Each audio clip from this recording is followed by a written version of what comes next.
When the messenger of God saw his tribe turning away from him, and was greatly disturbed by their estrangement from that which he had brought them from God, he desired within himself that there come to him from God something that would bring him and his tribe together.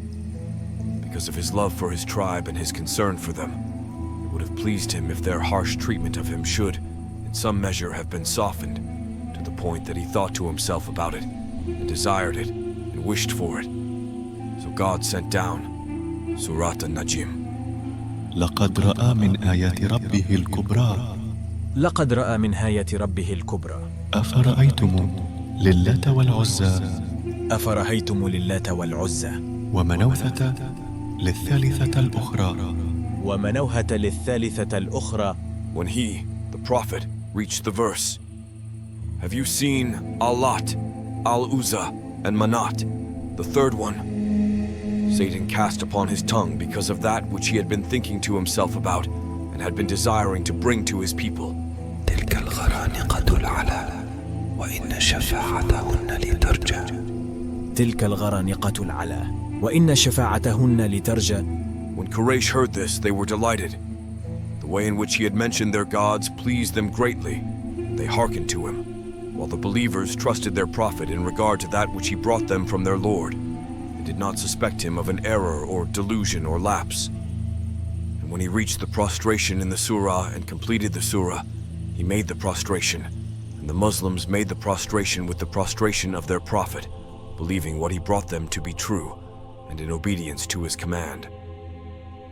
And the Qurayshi and non-Qurayshi polytheists present made the sajda themselves because of what they had heard in mention of their gods, so that there remained in the mosque neither believer nor polytheist who had not made the prostration, save Walid ibn al-Mughira, who was a very old man and was unable to do so. So he took a handful of soil from the valley floor and made the prostration on it. Then the people dispersed. Quraysh left, having been greatly pleased by what they had heard in mention of their gods, saying, لقد ذكر محمد آلهتنا بأحسن ذكر وذكر آلهتنا بأحسن ذكر وقد جزم في تلاوته بأنهم هم الغرانيق العلا وأن شفاعتهن مقبولة. News of the sajda reached those of the companions of the Messenger of God who were in Ethiopia, and it was said, "Quraysh have accepted Islam." So some men undertook to return, while others remained behind. And Gabriel came to the messenger and said, محمد ماذا صنعت؟ قرأت على الناس ما لم آتك به من الله وقلت ما لم يقل لك.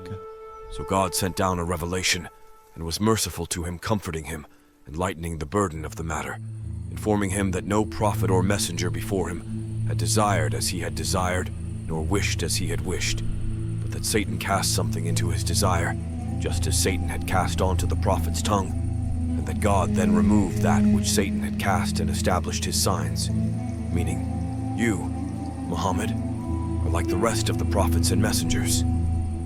So God sent down, وما أرسلنا من قبلك من الرسول ولا نبي إلا إذا تمنى ألقى للشيطان في أمنيته فينسخ لله ما يلقي للشيطان ثم يحكم لله آياته ولله عليم حكيم. وما أرسلنا من قبلك من رسول ولا نبي إلا إذا تمنى ألقى للشيطان في أمنيته فينسخ لله ما يلقي للشيطان ثم يحكم لله آياته والله عليم حكيم. So God dispelled his prophet's grief, made him secure from that which he feared, and removed that which Satan had cast upon his tongue in mention of their gods, with the words of God, the glorious, following the mention of the Qurayshi intercessors. ألكم الذكر وله الأنثى.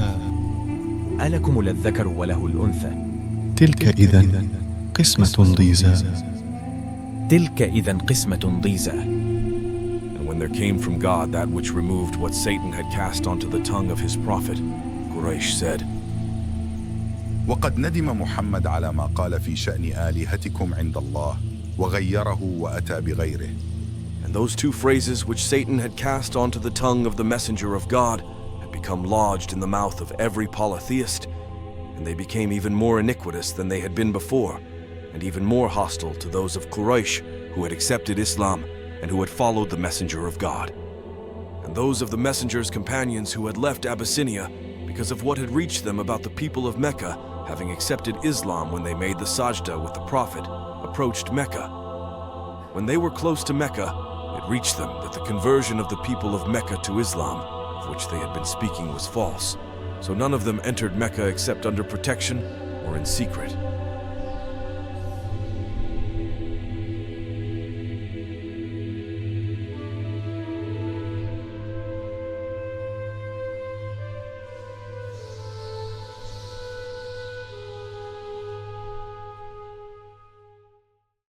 Dr. Shahab Ahmed has a book titled Before Orthodoxy, the Satanic Verses in Early Islam. In it, he analyzes the different versions of the incident of the time the Prophet received the Satanic Verses. All modern scholars of Islam label this story weak and fabricated, but Dr. Ahmed takes a deep dive into the different recensions to see why the early communities almost universally accepted this story as true, and to pinpoint why modern scholars reject it. Earlier scholars like Ibn Taymiyyah say that the Satanic Verses episode is historical, not only because of the authentic chains, but because the Quran itself attests to the story. The story is preserved in many different tafsirs and historical literature, but the purpose of the video is to analyze the chains and see why they are graded weak, and to see why such a story would be fabricated if it ever was. Riwayah 1, Ibn Ishaq's recension. In the first story, Hadith scholar al-Bani notices Ibn Ishaq is in the chain, which he believes is enough justification to render the whole chain as weak. Riwayah 2, Abu Mashar. The messenger of God was seated in a large gathering of Quraysh. He desired that day that nothing come to him from God that would cause them to turn away from him. And God sent down Surah An-Najm. The messenger of God recited it until he reached, "Have you seen Al-Lat, Al-Uzza, and Manat, the third one?" When Satan cast two phrases upon him. تلك الغرانقة العلا وإن شفاعتهن لترجى. تلك الغرانقة العلا وإن شفاعتهن لترجى. He uttered the two phrases, then he went on and recited the whole surah. At the end of the surah, he made the sajda, and the whole gathering made the sajda with him. Walid ibn al-Mughira took some dirt to his forehead and made the sajda upon it. He was an old man and was unable to make the sajda. They were satisfied with what he had uttered and said, نحن نعلم أن الله يحيي ويميت وأنه هو الذي يحيي ويميت وأنه هو الذي يخلق ويرزق ولكن آلهتنا هذه تشفع عنده لنا وإذا جعلت لهم نصيبا فنحن معك. In the evening, Gabriel came to him and he, the prophet, went over the surah with him. When he, the prophet, reached the two phrases Satan had cast upon him, he, Gabriel, said, لم أحضر لك هذه. And the messenger of God said, لقد افتريت على الله وقلت على الله ما لم يقله. So God revealed to him, وإن كادوا ليفتنونك عن الذي أوحينا إليك لتفتري علينا غيره وإذا لاتخذوك خليلا ولولا أن ثبتناك لقد كدت تركن إليهم شيئا قليلا إذن لأذقناك ضعف الحيوثة وضعف الممات ثم لا تجد لك علينا نصيرا. وإن كادوا ليفتنونك عن الذي أوحينا إليك لتفتري علينا غيره وإذا لاتخذوك خليلا ولولا أن ثبتنك لقد كدت تركن إليهم شيئا قليلا إذن لأذقنك ضعف الحيوة وضعف الممات ثم لا تجد لك علينا نصيرا. He remained distressed and anxious until there came down, وما أرسلنا من قبلك من رسول ولا نبي إلا إذا تمنى ألقى للشيطان في أمنيته فينسخ لله ما يلقي للشيطان ثم يحكم لله آياته ولله عليم حكيم. وما أرسلنا من قبلك من رسول ولا نبي إلا إذا تمنى ألقى للشيطان في أمنيته فينسخ لله ما يلقي للشيطان ثم يحكم لله آياته والله عليم حكيم. So he dispelled his fears and his soul was soothed. The emigrants in Abyssinia heard that all the people of Mecca had accepted Islam. So they returned to their clans saying, "They are dearer to us." And they found the people had reverted to their former condition when God had abrogated what Satan cast.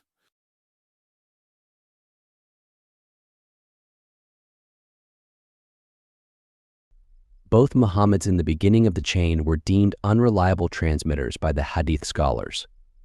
Furthermore, Abu Mashar had questionable reliability and was deemed skeptical by the Hadith movement.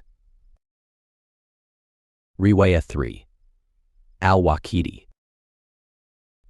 Al-Bani rejects this transmission because Al-Waqidi is in the chain and a consensus had been reached on his bad reputation. Riwayah 7. Al-Waqidi. Not only is Ibn Ishaq in the Isnad, which would deem it as unreliable from the start, but Ahmad is also in the chain, who was denounced as an unreliable transmitter. Riwayah 8. Urwa. Abdullah ibn Lahaya being in the Isnad caused some scholars to reject the first Isnad, but his absence in the second one would have rendered it true. The only issue is that the jump from Urwa to AMR with an unknown intermediary renders it a broken chain. Riwayah 9. Musa. Despite the people in the chains are deemed as relatively trustworthy by traditional Hadith scholars, the transmissions do not go back to a companion. That would make these transmissions incomplete and not trustworthy. Riwayah 11 and 12. Musa. The issue with Riwayah 11 is that it does not explicitly mention the Satanic verses in its recension. On top of this, it has no connection to a companion, which makes it unreliable. Riwayah 14 and 15.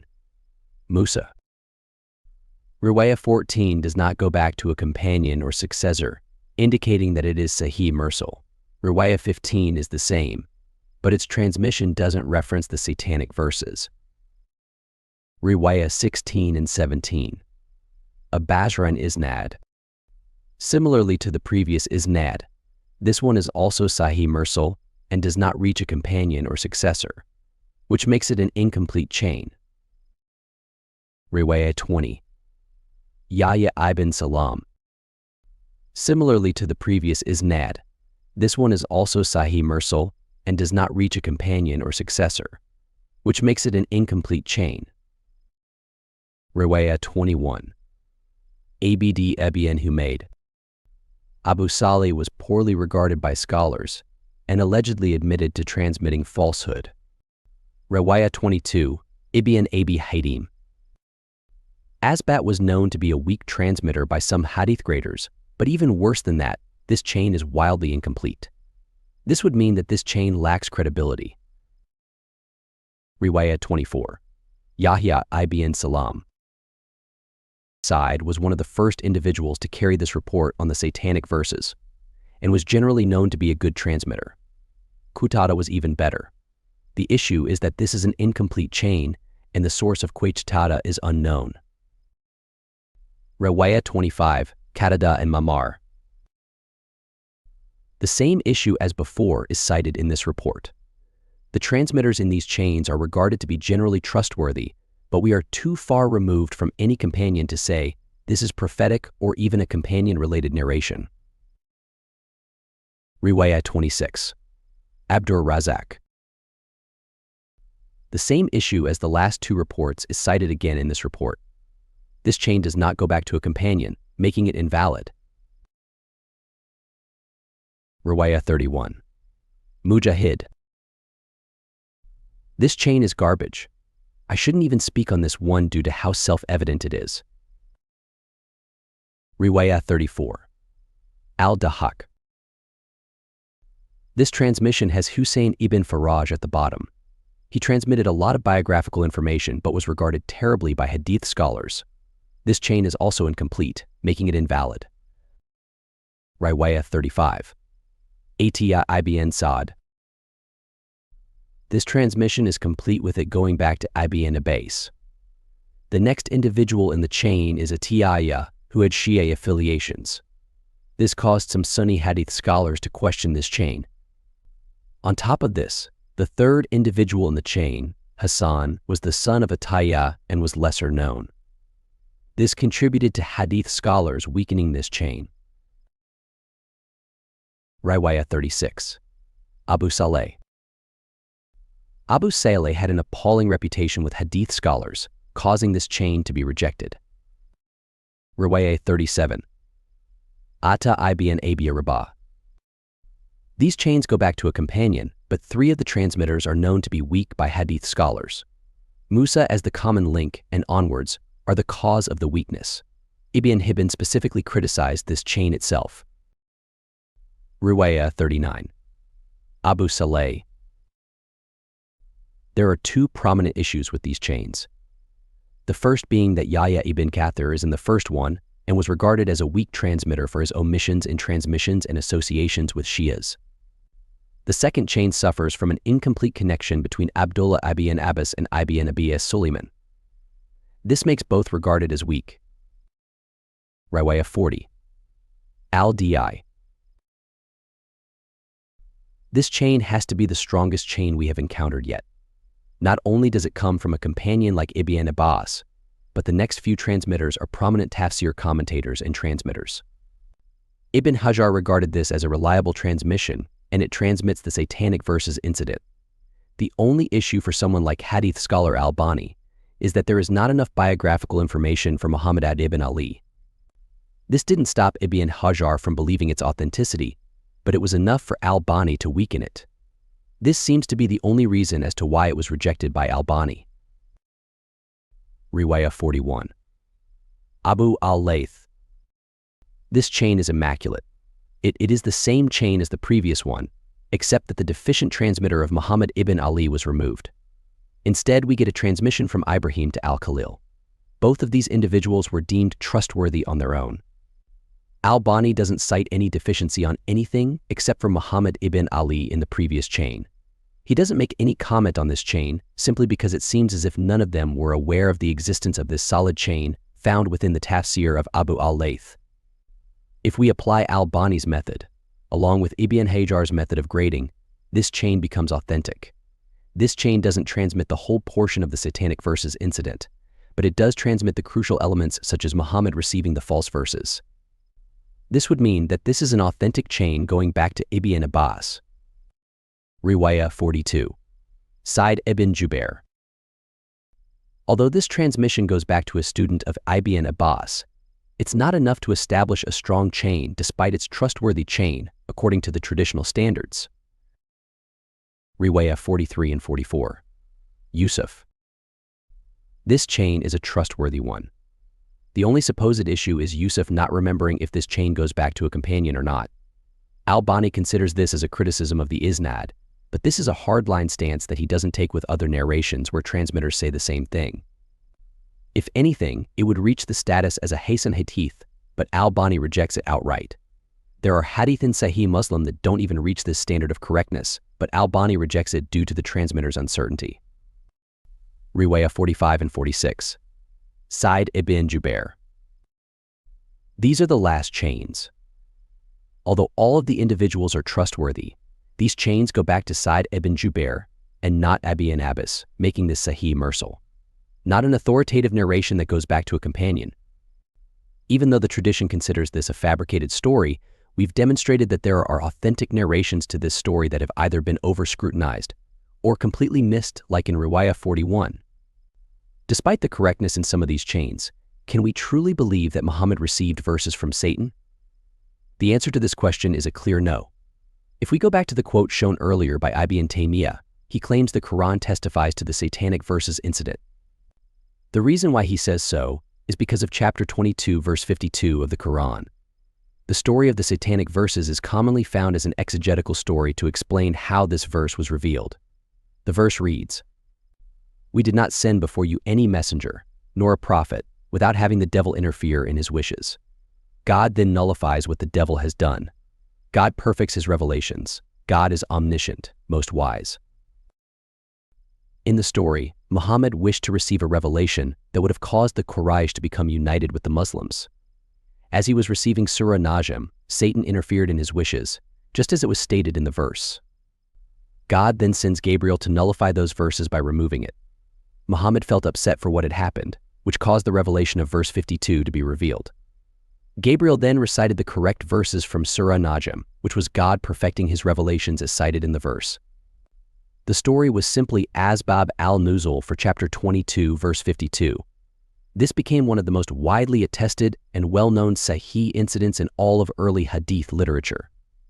Despite this, there was a widespread campaign effort to weaken these chains as soon as an Islamic orthodoxy started to establish. It became one of the most Sahih events to the most denounced. Now, what could potentially serve as motivation to weaken the event by contemporary scholars? With the increase of interreligious dialogue, specifically within the context of the Jewish-Muslim dialogue, the idea of Prophet Muhammad being a prophet is being battle-tested by many of the other faiths. Arguments are being provided both for Muhammad being a prophet and Muhammad not being a prophet. Some Jews would claim that Muhammad was a prophet for the Gentiles but not for the Jews. Others would claim that Muhammad wasn't a prophet at all, some even potentially using a verse in Deuteronomy to provide such reasoning. The verse reads, "I myself will call to account anyone who does not listen to my words that the prophet speaks in my name. But a prophet who presumes to speak in my name anything I have not commanded, or a prophet who speaks in the name of other gods, is to be put to death." This verse from the Old Testament shows us that Jews could have used this verse to denounce Muhammad during the spread of the Satanic Verses incident. This caused later scholars to have more of a motivation to reject this story outright. The issue with this is that there are authentic versions of this report in Riwayah 40 and 41, despite this event being a fabricated one. Another indication that the sciences of Hadith are not as strong as we believe them to be. This will be the end of the video. If you enjoyed it, please give it a like and feel free to comment underneath. If you have any questions, feel free to join the Submission Discord server with the link in the description box below. Go check out Dr. Ahmed's book with the link also in the description, and check out other channels like Quran Talk and Quran Only Studies, both linked below. Peace.